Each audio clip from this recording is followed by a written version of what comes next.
Sejam muito bem-vindos ao nosso canal Pérolas da Palavra, em mais um estudo bíblico de descoberta. Queremos apenas lembrar que você que ainda não se inscreveu no nosso canal, por favor, se inscreva, né? Acesse o sininho e então curta. Espero que você coloque um like, né? Comente. Ah, É muito importante que você comente dizendo não só o que isso tem sido bom para você e também algumas coisas do nosso estudo. E, se possível, compartilhe com alguém, tá bom? Então, seja muito bem-vindo e vamos ao nosso estudo bíblico de hoje. Vamos abrir a palavra do Senhor na segunda epístola de Pedro, capítulo 3. Nós vamos ler todo o capítulo e, como de costume, nós lemos 3 vezes o mesmo texto, porque o estudo bíblico de descoberta, ele é baseado no texto que escolhemos para descobrir verdades, princípios, orientações, para que sejamos obedientes ao nosso grande, bondoso e maravilhoso Deus. Então vamos lá? Segunda epístola, ou segunda carta de Pedro, capítulo 3, e vamos ler a partir do versículo 1 até o versículo 18, o final do texto. Leiamos. Amados, esta é agora a segunda epístola que vos escrevo. Em ambas, procuro despertar com lembranças a vossa mente esclarecida para que vos recordeis das palavras que anteriormente foram ditas pelos santos profetas, bem como do mandamento do Senhor e Salvador ensinado pelos vossos apóstolos, tendo em conta, antes de tudo, que nos últimos dias viram escarnecedores com os seus escárnios, andando segundo as próprias paixões e dizendo: onde está a promessa da sua vinda? Porque desde que os pais dormiram, todas as coisas permanecem como desde o princípio da criação.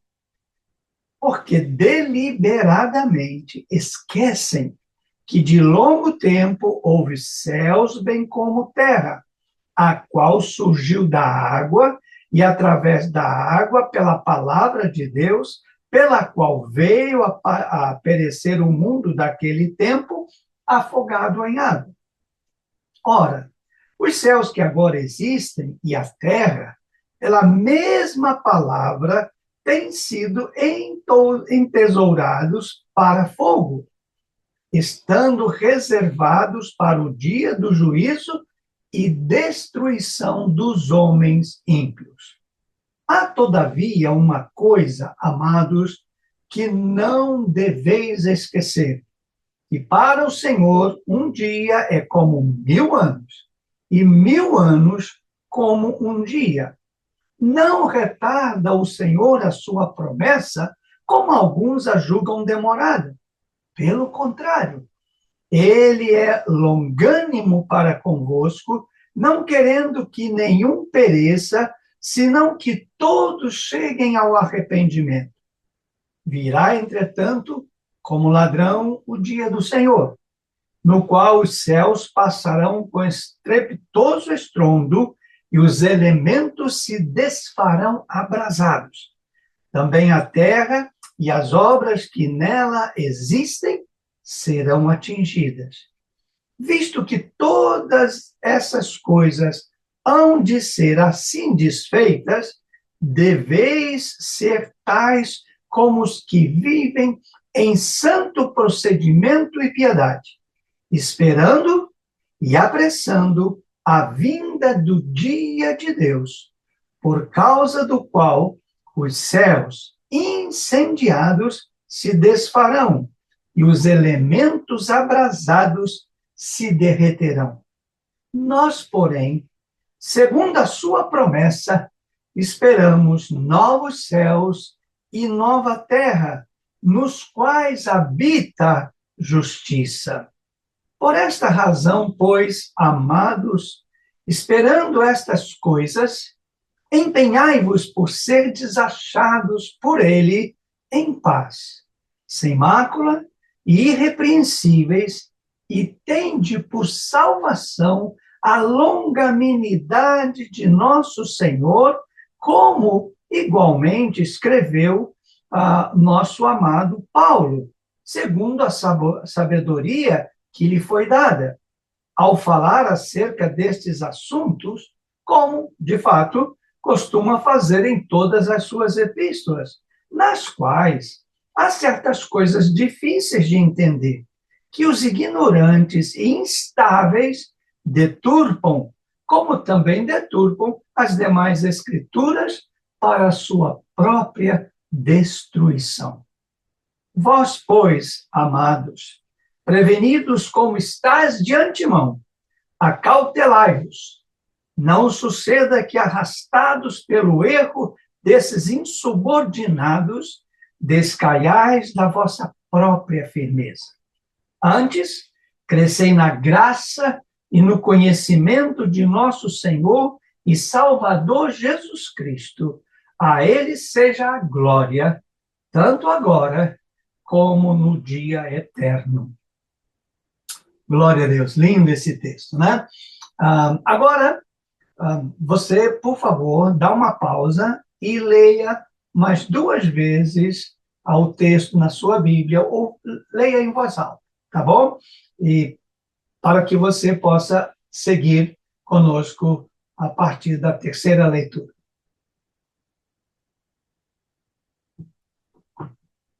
Agora que nós lemos esse texto 3 vezes, gostaria que você contasse com suas próprias palavras o que você acabou de ler. E eu vou, colocar o texto nas minhas próprias palavras e que você possa também fazer isso, caso você vá ministrar um estudo bíblico de descoberta a alguém. Mas o melhor mesmo é que você faça isso, né? Você deu uma pausa, você leu 2 vezes. Agora, se você quiser dar outra pausa e falar nas suas próprias na sua própria linguagem o que você leu, é muito importante para que a gente possa assimilar aquilo que nós acabamos de ler. Portanto, vamos lá. O apóstolo Pedro, escrevendo, ele disse: meus amados irmãos, esta é a 2ª carta que eu escrevo para vocês. E eu tenho procurado, nessas cartas, nas 2 cartas, lembrar vocês, fazer vocês se recordarem das palavras que anteriormente os profetas falaram, e depois, por mandamento, o Senhor Jesus falou, e também os demais apóstolos, falando que nos últimos dias viriam escarnecedores, segundo os seus escárnios, e eles teriam como vindo para causar, zombaria, e fazendo perguntas assim como: por que vocês estão esperando ele ainda? Nada aconteceu desde que ele falou que viria, o mundo continua igual, como era no princípio, segue tudo igual, nada mudou? Como é que vocês ainda ficam esperando pela volta dele? E essas pessoas se esquecem de que a terra que foi criada da água, sob a água persiste, e essa mesma terra foi praticamente engolida pela água quando morreram todas as pessoas, menos 7 que estavam com Noé. Então, essas pessoas ignoram isso. E ele fala: vocês não, vocês sabem que essa terra, esse céu que nós temos hoje, eles têm um propósito, eles foram guardados para o dia de Deus. Porque o que vocês estão vendo, um dia vai se desfazer. Um dia os céus e tudo que você vê vai desfazer, haverá um estrondo, haverá vai ser tudo desfeito, né? E tudo isso vai acontecer, porque o que temos hoje tem um propósito, está reservado para isso. Agora, vocês precisam saber de uma coisa: um dia para o Senhor é como 1000 anos, e 1000 anos como um dia. O Senhor não retarda a sua promessa, ainda que alguns a tenham por tardia. Pelo contrário, o Senhor é longânimo para convosco, de modo que ele não quer que ninguém se perca, mas que todos venham ao arrependimento. Mas saibam de uma coisa: esse dia virá como um ladrão, ou seja, dia e hora ninguém sabe. E porque vocês têm essa esperança, vocês precisam viver de um modo digno diante do Senhor, sem mácula. Vocês precisam desenvolver uma qualidade de vida para servir ao Senhor. E olha, meus amados, ele conclui: sabendo tudo isso, vocês precisam crescer no conhecimento do Senhor Jesus Cristo. A ele seja honra, glória e louvor para sempre. Bom, certamente eu deixei passar algumas coisas, né? Porque não tem como a gente memorizar tudo um texto tão longo. Mas essa foi a maneira como eu entendi tudo isso. Agora vamos, então, alguns elementos nesse texto nós vamos destacar para que a gente possa descobrir algo maravilhoso que o Espírito Santo tem para nos revelar. Antes, porém, vamos orar.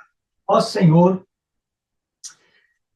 eu entendo a grande preocupação que estava no coração de Pedro ao escrever essas duas cartas e principalmente esse último capítulo da segunda carta.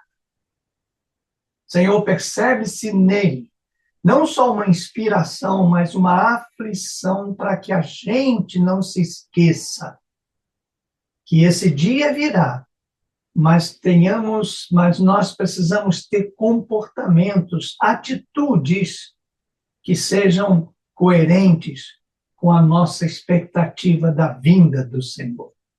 Que, ó Deus, ao estudar esse texto agora, teu Espírito Santo nos revele, abrindo nossos olhos para ver e descobrir, abrindo nossa mente para entender e aplicar ao nosso coração tudo que a tua palavra tem para nós nesta hora. Eu oro ao Senhor no nome de Jesus. Amém. Então vamos lá. Bom, eu quero primeiro conversar com vocês, né, sobre os escarnecedores. O que este texto que nós lemos revela sobre os escarnecedores? Olha, vou dizer de novo, né? O que eu vou passar para vocês foram as minhas descobertas, mas eu gostaria que você tivesse muitas outras descobertas. E quando você descobrir, ou certamente irá descobrir, passe para mim, para que enriqueça o estudo. Diga também, pastor, eu encontrei essa descoberta. Olha, o Espírito Santo me revelou isso também. E a gente pode trocar informações para que cresçamos no conhecimento do Senhor, tá bom? Então vamos lá. Sobre os escarnecedores. O que é escarnecer? É zombar de alguém publicamente. Isso numa linguagem muito simples, né? Ninguém escarnece pessoalmente ou num lugar onde não tenha plateia. O escarnecedor tem por objetivo zombar de alguém ou de alguma coisa em público.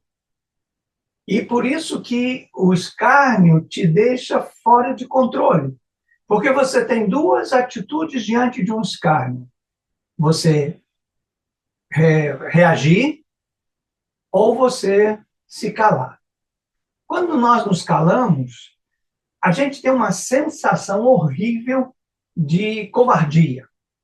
Por isso que a maioria, quando é escarnecida, zombada, a maioria reage. E Pedro está dizendo isso. Esses escarnecedores, eles vêm. E eles vão jogar em cima de você coisas e você precisa estar preparado para isso. E você vai ter que ter uma atitude diferente, uma vida de piedade, uma vida de paciência, uma vida de confiança, e não de cair no jogo do escárnio, de bater boca. Infelizmente, percebo que muitos cristãos não estudaram esse texto, e por isso ficam, quando alguém zomba, quando coloca alguma coisa na internet, o povo reage de uma forma... E Pedro diz, olha, eles virão. E o que Pedro, o Espírito Santo, através de Pedro, revela? Primeira coisa que eu anotei: eles andam segundo as suas próprias concupiscências. Versículo 3. Porque para eles, nada mudou. Está tudo igual. Que coisa, né? O mundo passa por transformações. Antigamente era a cada século, depois passou a cada década e agora a gente fala a cada ano. Mas para eles não conseguem ver. Outra coisa que eu descobri é que eles ignoram o processo da criação. Como Deus criou e recriou. Porque Deus criou em Gênesis, mas no mesmo Gênesis, Deus recriou através de uma nova população que foi fruto do livramento feito através da vida de Noé. Eles ignoram tudo isso, como se nada tivesse acontecido, né? Outra coisa, eles não fazem diferença entre o tempo de Deus e o tempo humano. Alguns teólogos falam, né, do Cronos e do Kairos. É o tempo de Deus, o tempo de Deus. Eles sabem, nada acontece, tudo está acontecendo. E Pedro fala, não é assim. Para o Senhor um dia, como 1000 anos. 1000 anos, como um dia. Então, não é assim. Não é assim, é aqui, vai acontecer agora, e não. Mas esses escarnecedores, eles zombam, porque para eles não aconteceu nada, para eles o tempo está normal. E outra coisa, eles ignoram o que foi previsto nas Escrituras. Veja o versículo, quero ler com vocês, o versículo 7 e o versículo 10. Olha só, diz assim o versículo de número 7.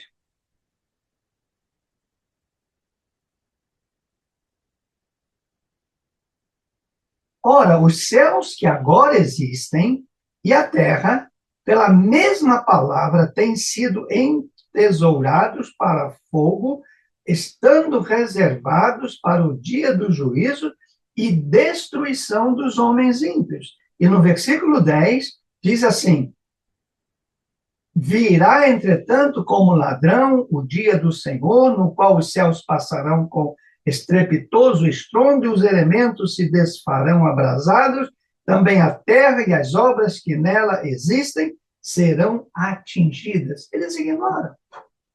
Para eles isso é tudo balela, né? Outra coisa que Pedro revela sobre os escarnecedores, eles são homens abomináveis. Ah, gente, isso é muito sério. Olha o que diz o versículo de número 17. Diz assim, olha, vós, pois, prevenidos como estáis de antemão, acautelai-vos, não suceda que, arrastado pelo erro desses abomináveis, descaiais da vossa própria firmeza. Em algumas versões diz insubordinados. Esses escarnecedores, eles são não só insubordinados, abomináveis, mas o objetivo deles é tirar a base sobre a qual você está firme. Então, eles querem te tirar a base para que você fique também estável, como os indultos, né, que a gente acabou de ler.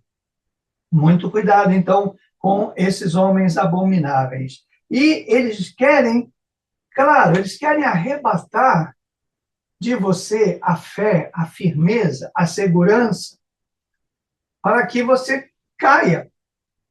Não é cair da graça, cair dessa firmeza. Eu vou ler o versículo 17 de novo. Ele diz assim na parte final: não suceda que, arrastados pelo erro desses abomináveis, descaiais da vossa própria firmeza. Não é incomum hoje observarmos pessoas que antes tinham segurança e certeza de salvação, certeza de vida eterna, e hoje já não tem tanta certeza assim. Por quê? Porque estão dando ouvidos aos escarnecedores. Muito bem. Esse texto também revela muitas coisas sobre promessas de Deus. A Bíblia é riquíssima em promessas. Mas nesse texto, eu quero compartilhar algumas promessas que talvez passem desapercebidas por cada um de nós. Versículo de número 7 diz: tudo que agora existe é como tesouro. Aí você fala, mas isso não é promessa. É, porque para muita gente o que tudo existe hoje é um desastre. Tudo que existe hoje é uma decepção, é uma frustração, é só erro, é só pecado, é só isso. E o versículo de número 7, ele fala, isso foi guardado por Deus, o céu e a terra, que nós temos hoje, tudo foi guardado como tesouro. Eu gosto muito dessa expressão, e eu quero ler para você de novo, porque às vezes a gente passa pelo texto, né, e não percebe a profundidade, a grandeza deles. Assim, ora, os céus que agora existem e a terra, pela mesma palavra, têm sido entesourados para fogo, estando reservados para o dia do juízo e destruição dos homens. Entesourados. Tem se transformado em tesouro. Você desfruta a vida assim? É um tesouro, é um presente de Deus? Ainda que seja temporário. Por isso que a vida que nós levamos hoje, não podemos amá-la mais do que amar ao Senhor, porque é temporário. Vai um dia vir esse dia do Senhor, né? Outra promessa gloriosa, não só que tudo está entesourado, mas haverá o juízo de Deus. Meus queridos, como nós somos tentados, eu falo por mim, como eu sou tentado a exercer juízo, vingança. Ainda mais quando me defronto com escarnecedores. Fazer justiça com as próprias mãos, através de palavras. Tem gente que usa até o nome do Senhor em vão. Você vai ver, o Senhor vai pesar a mão.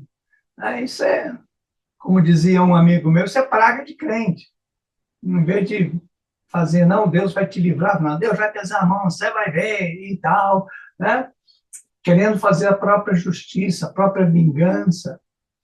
Mas deixa, porque tem uma promessa que o dia da vingança do Senhor, o dia da justiça, porque nesse texto Pedro não fala de vingança, ele fala de justiça. Justiça, ele até fala que a gente vai ver uma outra promessa, que Deus tem reservado para nós um novo céu e uma nova terra, onde habita justiça. Porque nesse mundo, alguém me disse uma frase que eu nunca esqueci, a vida não é justa. É verdade, por que ela não é justa? Porque ela é fruto do pecado humano, e no pecado não há justiça. E muita gente fala, a vida não é justa comigo. Não é justa com ninguém. Só temos um que é justo e que nos justifica, o Senhor Jesus Cristo, né?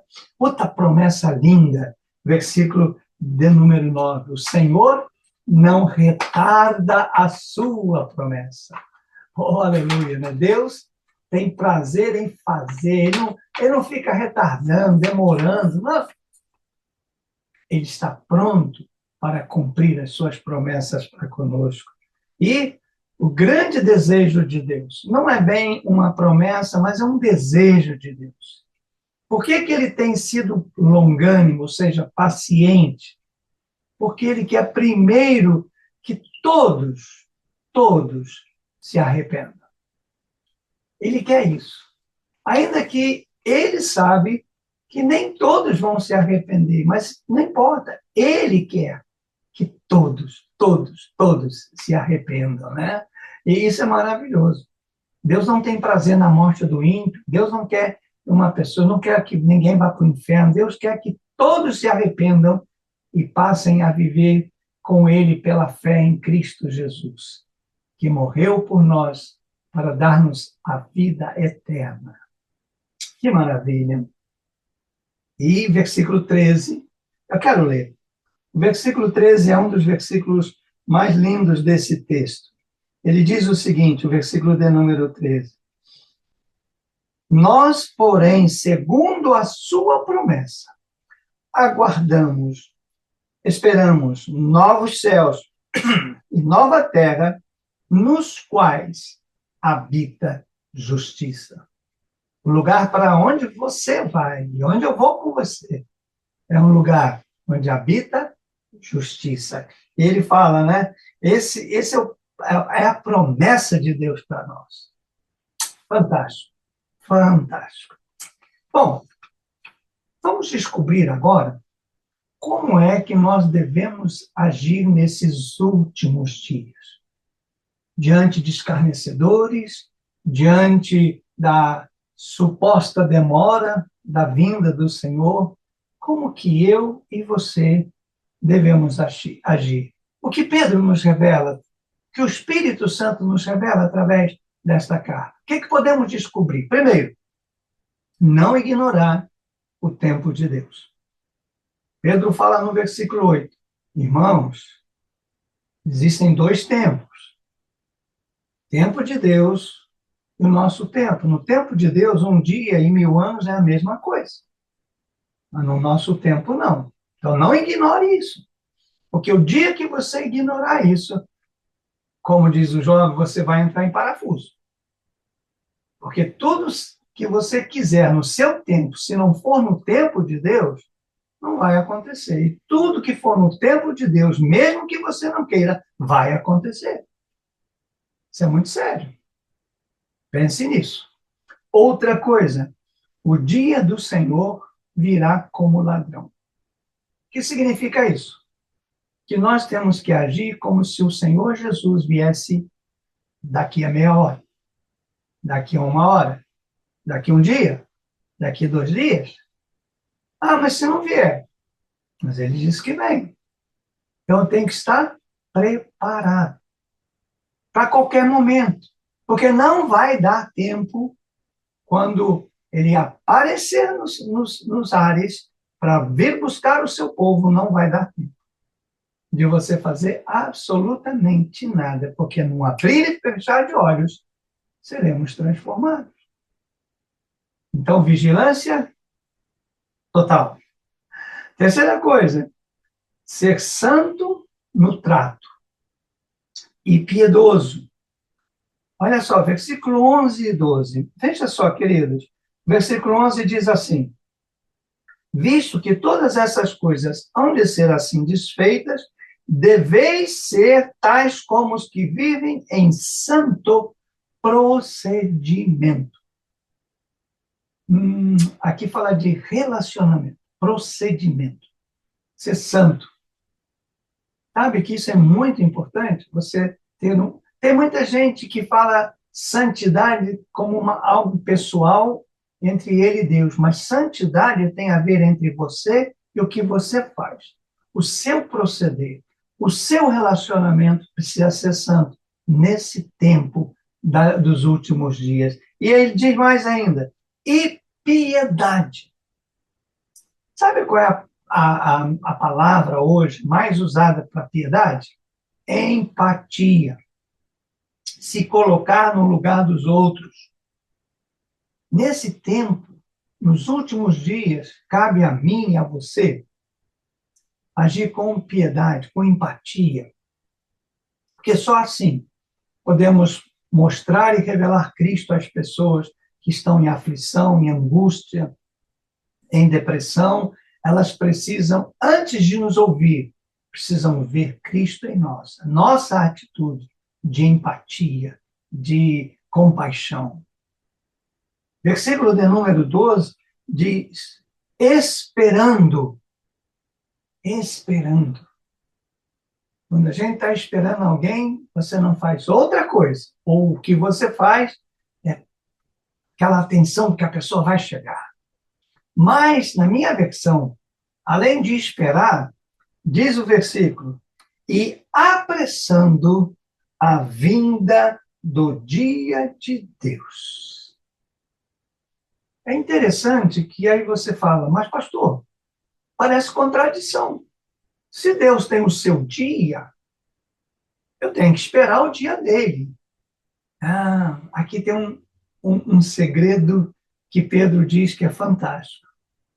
Deus tem o dia, mas eu posso apressar esse dia. Uau! Se eu sei o que ele quer, o que ele vai fazer e como eu posso contribuir para que isso aconteça o mais rápido possível, eu devo fazer. Deixa eu dar um exemplo.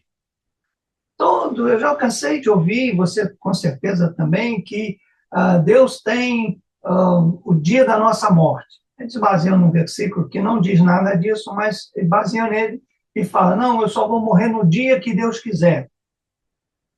É interessante que isso é um dos maiores enganos. Porque eu posso apressar a minha morte, sabia? Como eu posso prolongar a minha vida. Por que eu posso fazer isso? Porque se eu comer mal, se eu não fizer exercício, se eu for uma pessoa nervosa, se eu for uma pessoa complicada, se eu for uma pessoa agressiva, se eu for uma pessoa iracunda, eu vou morrer cedo.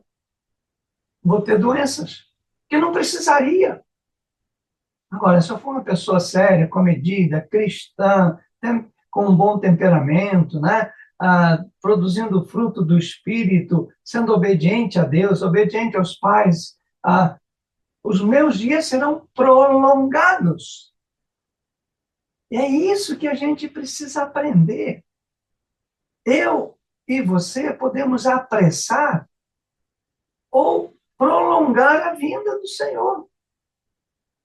Isso é muito importante. Existem na Bíblia meios pelos quais Deus e nós cooperamos para que esse dia chegue.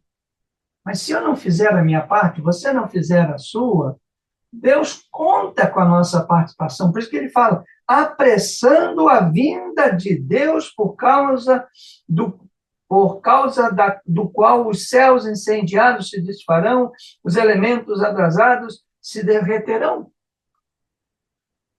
Isso é atitude minha e sua. Se você estiver de braços cruzados, se você estiver fazendo outra coisa, que não seja cooperando e apressando a vinda do Senhor, você não está cooperando com a vontade de Deus, que é boa, perfeita e agradável.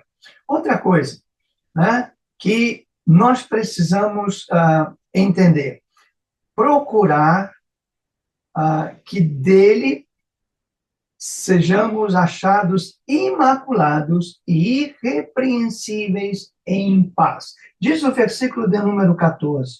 Por esta razão, pois, amados, esperando essas coisas, empenhai-vos por serdes achados por ele, sem mácula e irrepreensíveis. E aqui tem um detalhe que a gente tem que descobrir. Os escarnecedores vão tentar te arrasar. Eles vão até te chamar de idiota, de manipulado por líder, etc. As coisas que você já tem ouvido. E Pedro diz, vocês sabendo disso, vocês têm que ter uma atitude, olha que lindo, né? Vocês têm que se empenhar, primeiro, em ser achados por Deus, por Ele, e não pelas pessoas. Muitos cristãos estão decepcionados porque os outros não reconhecem. Gente, só um reconhece o seu trabalho, a sua sinceridade, a sua vida de oração, a sua dedicação. Só um, Deus. Os outros julgam ou escarnecem. Então ele diz, empenhar-nos por se achar por ele, primeiro, em paz. Num tempo de grande aflição, num tempo de grande decepção, num tempo de grande incerteza, que a gente viva em paz, porque sabemos que o dia do Senhor virá e que ele não retarda a sua promessa. Oh, que coisa maravilhosa, né? Segundo, ele fala, sem mácula. Ou seja, viver uma vida de aprovação diante de Deus. Não é diante das pessoas, é diante de Deus. E ele fala irrepreensíveis. E agora, isso tem a ver com as pessoas? Fazer tudo que você tem que fazer de modo certo, para que você seja irrepreensível, não só por Deus, mas também pelas pessoas. E só uma maneira de você ser irrepreensível, conhecendo as Sagradas Escrituras e praticando aquilo que você descobre nela para a sua vida. Vamos lá. Versículo 15, ele diz: tende por salvação a longanimidade de Deus. Saiba que se Deus não fosse paciente, nem você, nem eu seríamos salvos. É pela paciência de Deus, pela forma como Deus é o mesmo ontem, hoje e sempre. A palavra longanimidade, que aqui aparece no texto, é uma das que eu mais gosto. Longanimidade significa estabilidade, imutabilidade. Deus não muda. E é por isso que nós não somos consumidos. A nossa salvação não se deve ao que eu faço ou ao que você faz. A nossa salvação se deve ao que Jesus fez e à forma como Deus tem paciência conosco. Lembre-se disso. Então, confie nele. Dedique-se a servi-lo. E ele diz também no versículo 17: guarde-se do engano desses homens abomináveis ou insubordinados. Gente, eu estou na internet, mas o que tem de engano na internet, que se eu pudesse, não estaria. Mas aí foi quando eu senti o chamado de Deus. Eu disse: se as pessoas que conhecem as Escrituras e são íntimas de Deus e querem praticar a palavra e querem ensinar, não for para a internet, como vai ser? Aí eu comecei a ver muitos homens, mulheres que são fiéis ao Senhor, que estão fazendo um excelente trabalho através da internet e me inspiraram. Falei, eu também vou.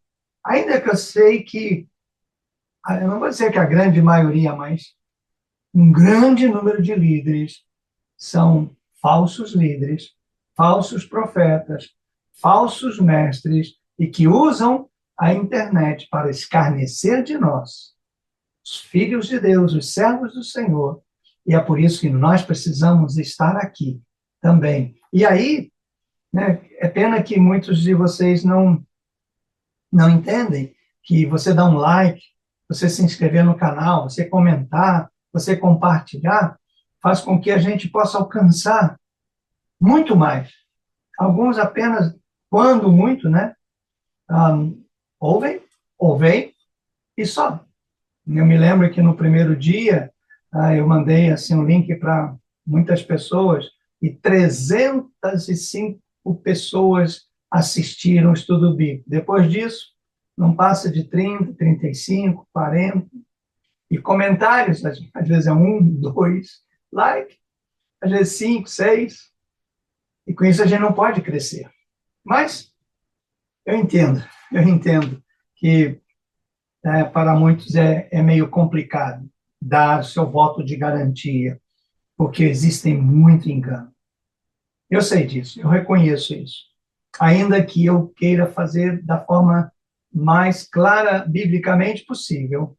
Por isso escolhemos um texto e pensar nesse texto para não fazer uma colcha de retalhos de textos para tentar convencer a pessoa de qualquer coisa.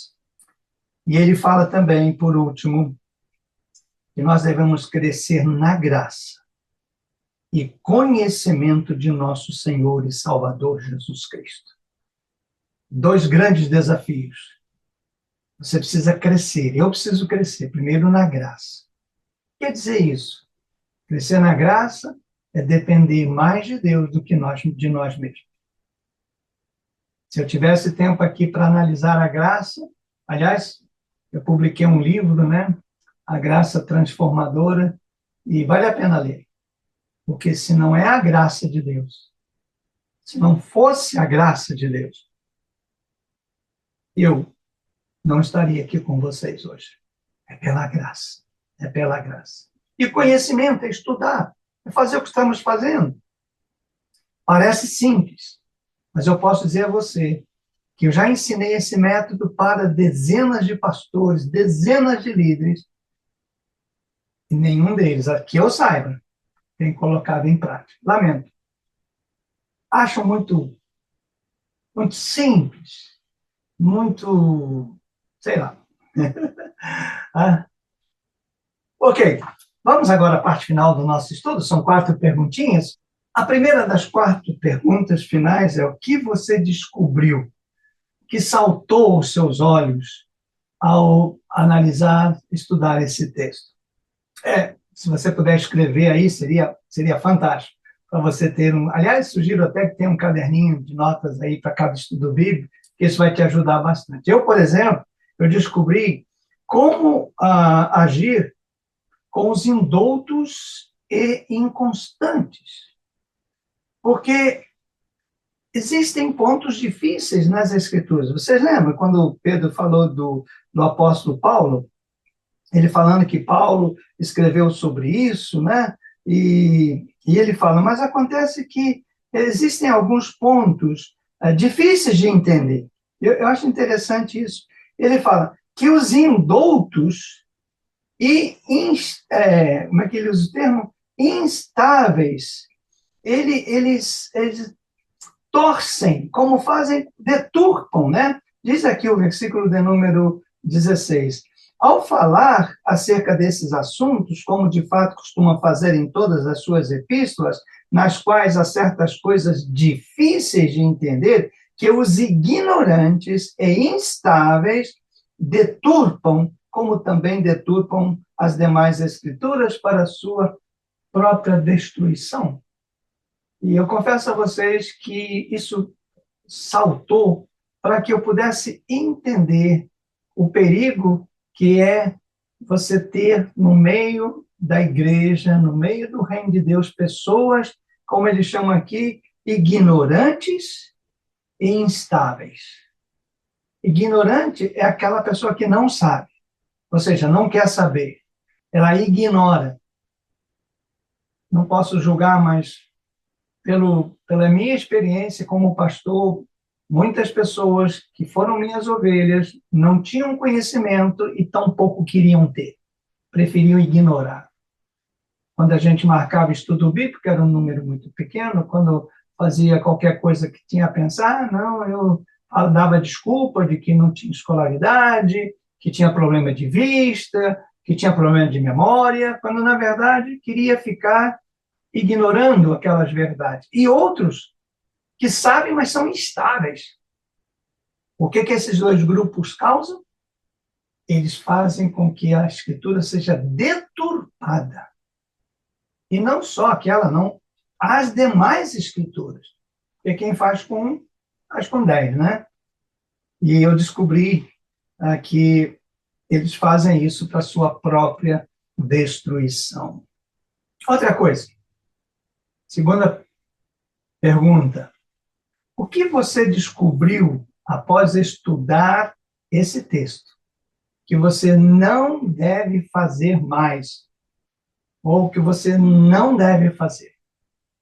É muito interessante isso, você deixar que o Espírito Santo te revele e te faça descobrir o que você fazia e tem que parar de fazer, ou que você mesmo ainda não faz, não deve fazer.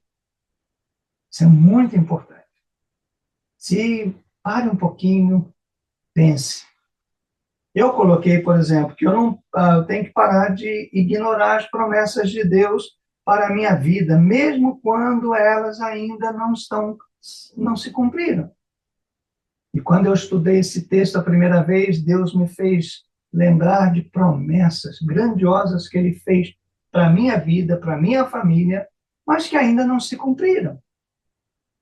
E quando acontece isso, eu esqueço.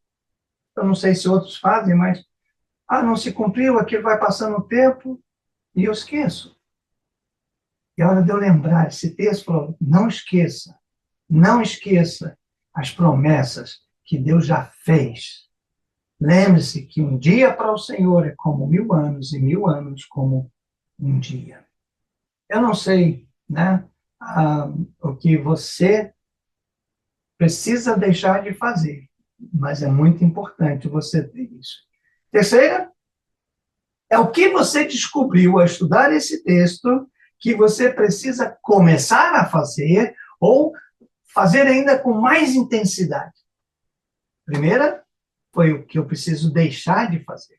A segunda, o que eu preciso fazer, ou o que eu preciso fazer com mais intensidade. Talvez eu fazia um dia ou outro, mas não é algo que eu tenho que fazer, é algo que eu preciso fazer. Se eu não estou fazendo, eu preciso fazer.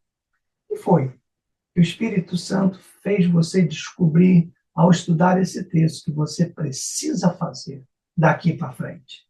Ou precisa fazer com mais intensidade, se é que você já faz, daqui para frente. No meu caso, em particular, o que eu preciso fazer é, ao identificar os escarnecedores, não lhes dar ouvido e nem enfrentá-los.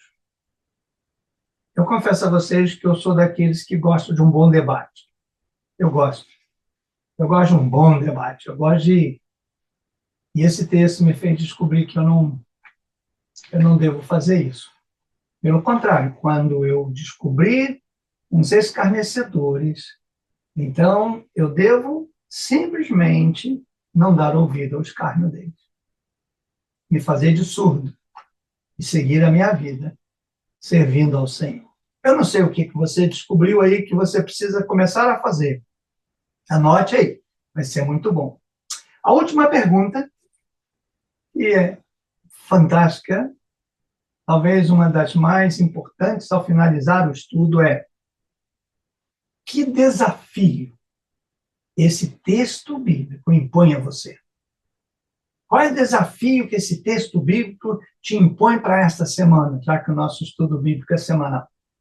Qual é o desafio que você vai assumir e vai enfrentar esse desafio para a glória de Deus? Anota aí. Qual é o desafio que esse texto impõe a você? No meu caso, o desafio é ser achado imaculado e irrepreensível, fruto do agir de Deus na minha vida. Esse é o meu grande desafio. E eu quero realizar e cumprir esse desafio. Espero que você também tenha a mesma disposição para enfrentar o seu desafio.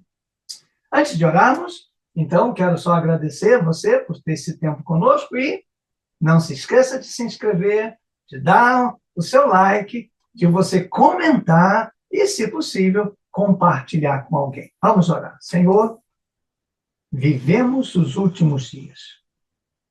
Estamos cercados de escarnecedores.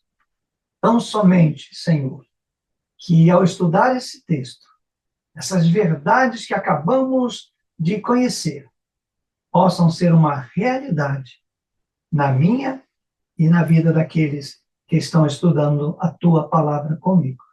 E que, Senhor, esta semana seja uma semana onde nós vamos cumprir os desafios que o teu Espírito Santo impõe através desse texto a cada um de nós. Em nome de Jesus. Amém. Nos vemos na próxima semana. Graça e paz.